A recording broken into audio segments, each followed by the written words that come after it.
शाम के समय रवि घर से बाहर निकलता है।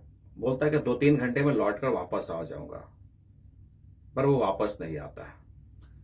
हेलो, मैं मन्नू रेडियोबाजी के लिए एक नई कहानी लेकर आया हूँ। लाली क्रिएशन डिजाइनर हाउस, जहां आप डिजाइन करवाएं अपने dress, ethnic, western and bridal where. Pillar number 60, राजा बाजार, पटना। और मैं प्राची।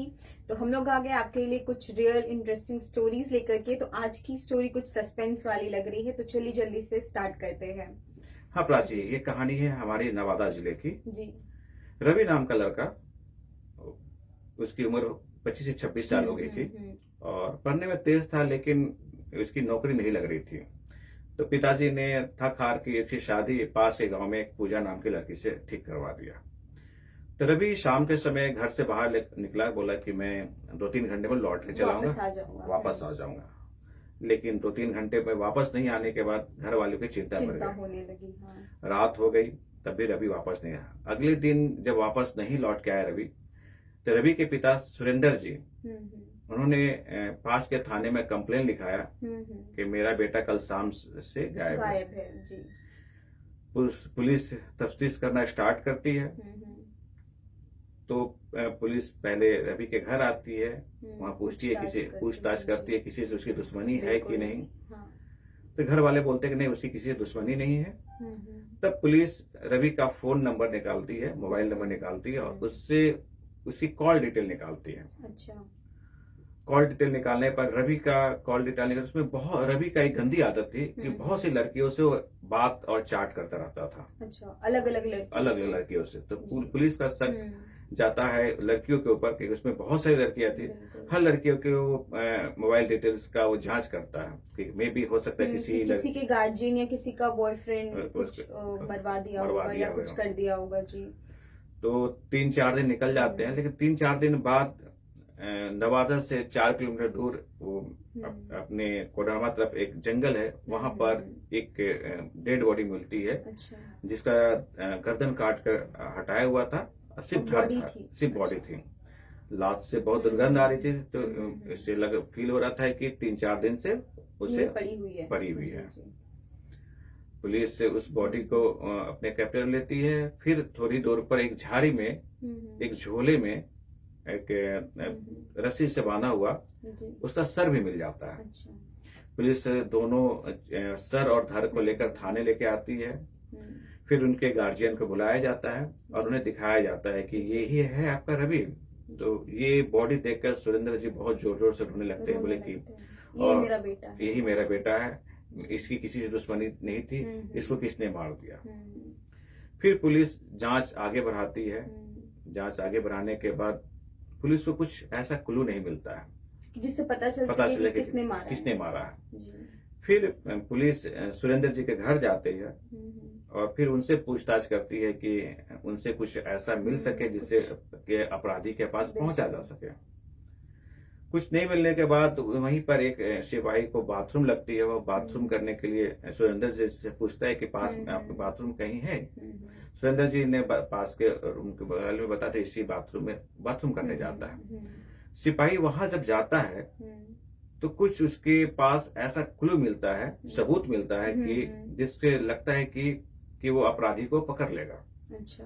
उस सबूत को अपने हाथ में ले लेता है और अपने एसआई को बोलता है, सर चलिए अब हम लोग तफ्तीश कहीं और करें जिससे अपराधी को पकड़ सके। थाने जाने के बाद एसआई पूछते क्यों इतनी जल्दी तुम क्यों चले आए? तो सर मुझे लगता है कि अपराधी मिल गया। तुम बोले, इंस्पेक्टर साहब पूछे कैसे मिल गया? तो बाथरूम से वो जो सिपाही था वो एक नैलून का एक रस्सी दिखाता है कि सर ये रस्सी देखिए, मैंने उनके बाथरूम में था।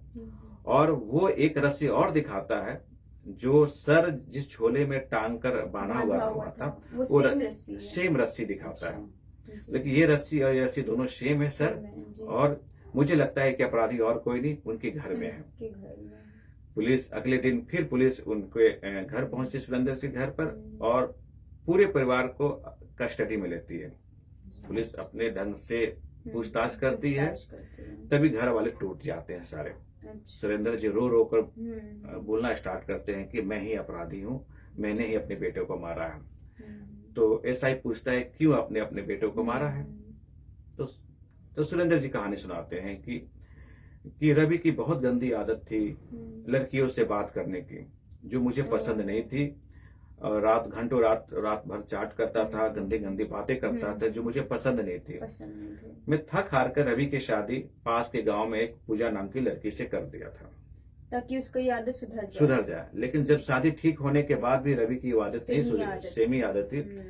एक दिन शाम के समय में गुस्से में आकर मैं जोर से धक्का देकर मारा और उसे के सर में जोर से चोट लगी दीवार में और नीचे गिर गया। मेरा गुस्सा उस पर भी शांत नहीं हुआ और मैंने जोर जोर से छाती पर चढ़कर मारना स्टार्ट कर दिया। जब मेरा गुस्सा शांत हुआ तब तक देखा कि रवि की जान जा चुकी है। अब जब मुझे होश आया तो मुझे लगा कि मैंने ये क्या कर डाला। अब घर वाले लोग बोले कि अब तो ये रवि की मौत हो गई है, अब पुलिस हमें कस्टडी में लेगी, हम लोग पर केस चलेगा।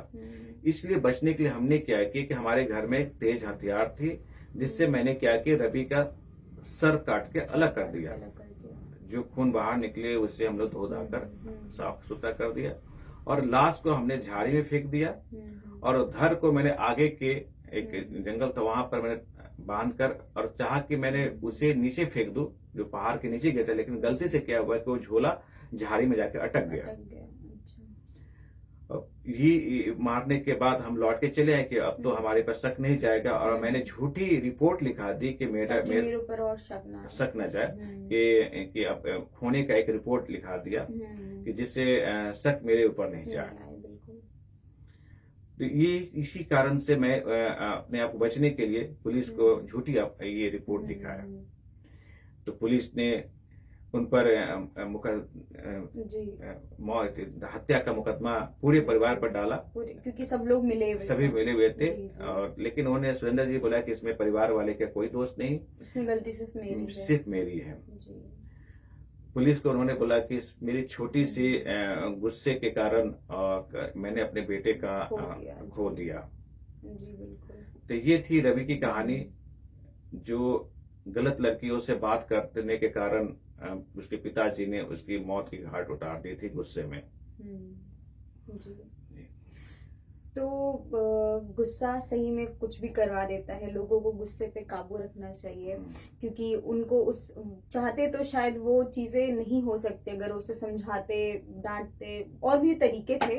मुझे नहीं लगता कि ये एक मारने का तरीका था, मतलब ऐसे मारना चाहिए, बट लोगों को गुस्से पे कंट्रोल करना चाहिए, हम यही बोलेंगे। तो आप हमारे चैनल को लाइक करें, सब्सक्राइब करें, लोगों तक पहुंचाएं और हमें बताएं कि आपको हमारी स्टोरी कैसी लगती है। लोगों तक शेयर करें, आप हमें कमेंट करें। और तो चलिए हम अभी विदा लेते हैं, आपसे फिर से मिलेंगे कुछ नई रियल स्टोरी के साथ। तब तक के लिए बाय।